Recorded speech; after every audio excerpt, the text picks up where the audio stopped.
Om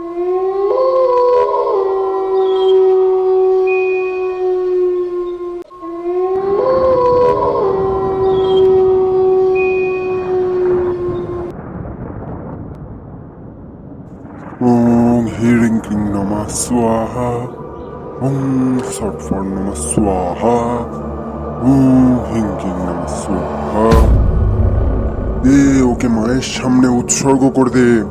সাধু বাবা, আমার বাড়িতে ছোট ছোট ছেলে মেয়ে আছে, এমন করবেন না, আমার ছেড়ে দিন। জয় কালী।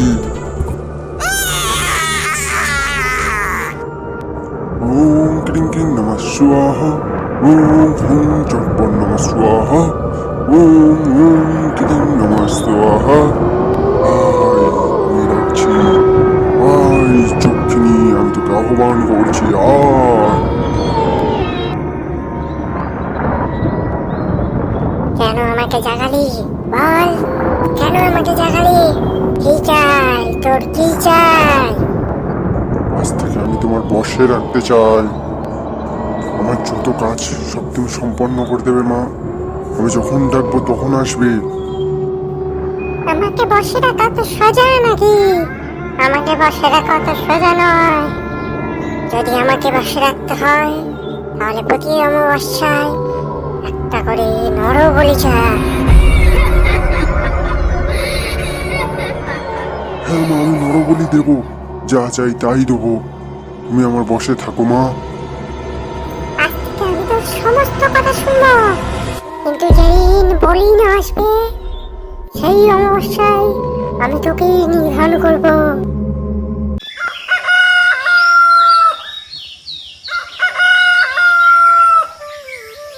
শহর ছাড়িয়ে কিছুটা দূরে জয়পুর নামে একটি গ্রাম।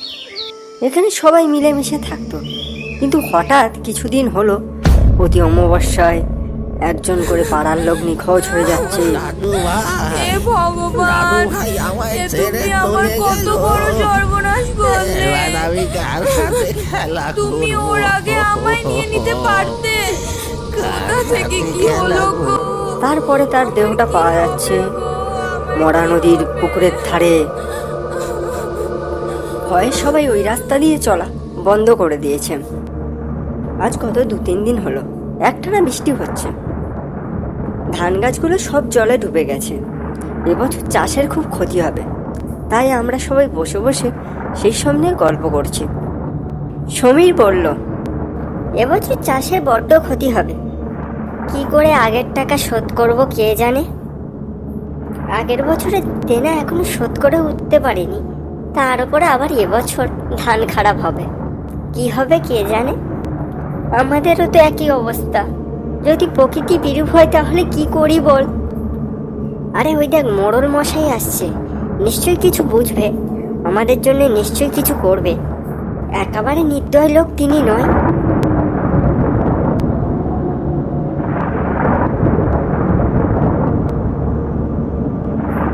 এই তুই এখানে সবাই বসে আছিস, চাষবাসের খবর কিরকম রে? আর বলবেন না মোড়ল মশাই, চাষবাস আর কোথায়, জলে সব গাছ তো ডুবে গিয়েছে। এখনো বৃষ্টি থামবার কোনো নাম নেই। কি হবে কে জানে। আরে চিন্তা করছিস কেন, আমি তো আছি। সত্যি জমিদার বাবু, আপনি আমাদের কাছে ভগবান। এই বিপদে আপনি না থাকলে কে পাশে থাকবে বলো? আরে বই নিয়ে চিন্তা করতে হবে না, আমি তো আছি।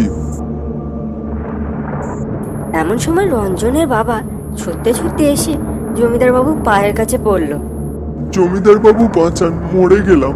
আমার ছেলে গত 3 দিন জ্বর, চিকিৎসা করাবো, ঘরে একটা পয়সা নেই, কিছু না দিলে আমি মরে যাব। আমার ছেলেটারে বাঁচান জমিদার বাবু। এই নিয়ে যা, এইতে 100 টাকা আছে, এই দিয়ে তোর ছেলে ডাক্তার দেখাকে যা। সত্যি জমিদার বাবু, আপনি মহান, আপনার তুলনা হয় না।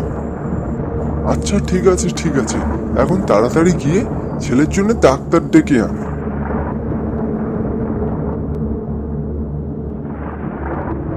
টাকা কটি নিয়ে রঞ্জনের বাবা চলেছে ঝড় বৃষ্টির মধ্যে হাঁটতে হাঁটতে। সামনে আবার পড়বে সেই মরা নদীর পুকুর, কিন্তু রঞ্জনের বাবার সেদিকে কোনো কেয়ারই নেই। বারে বারে মনে পড়ছে ছেলের মুখটা। এই টাকা নিয়ে গেলে তবে তো সে ভালো হয়ে উঠবে। তাড়াতাড়ি পা চালিয়ে চলল রঞ্জনের বাবা। মাঝে মাঝে দূরে কোথাও শিয়াল ডেকে উঠছে। আকাশে বজ্রাঘাত পড়ছে জোরে জোরে। হঠাৎ সামনে দেখতে পেল একটা লম্বা অশরীরী